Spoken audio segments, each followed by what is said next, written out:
আসসালামু আলাইকুম। এটা নাকি বৈষম্যহীন বাংলাদেশ বর্তমানে।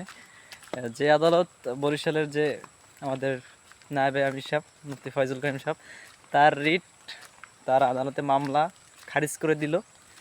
আর সেই একই আদালত চট্টগ্রামে, কুষ্টিয়ায়, এখন বর্তমানে আবার ঢাকা দক্ষিণ সিটি কর্পোরেশনেও সে ইশরাককে মেয়র ঘোষণা করতে কোনো বাধা নেই বা শপথ করাতে কোনো বাধা নেই, এই রায় দিয়ে দিল।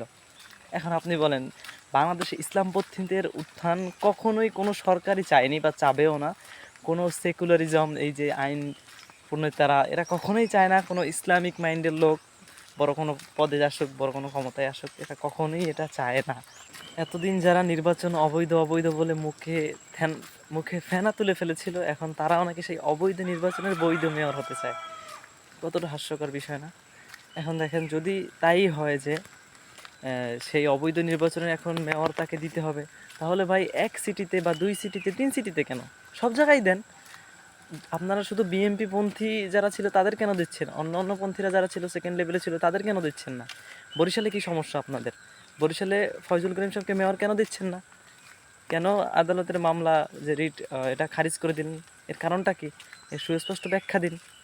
আর তার ইশরাককে কেন দিবেন, তারও সুস্পষ্ট ব্যাখ্যা দিন। নাকি শুধু তারা একটা আগামীতে ক্ষমতায় আসার চান্স আছে, তখন আপনাদের আবার লেজ গুটিয়ে পালাতে না হয়, সেই ধান্দায় আপনারা আদালতে বসে এরকম ছলচাতুরি করছেন?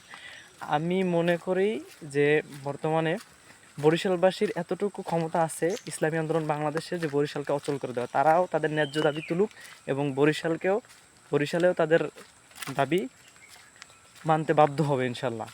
কারণ হচ্ছে, তারা যদি ঢাকায় ভোগান্তি সৃষ্টি করতে পারে, সাধারণ মানুষকে প্রচুর ভোগান্তিতে ফেলতেছে এই গত কয়েকদিনে, এখন তারা যদি তাদের দাবি আদায় করে নিতে পারে, আমরা ইনশাল্লাহ বরিশালের মানুষ এটা পারবো, কারণ বরিশালে তাদের এতটুকু ক্ষমতা রয়েছে।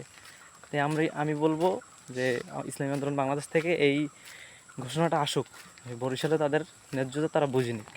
আসসালামু আলাইকুম।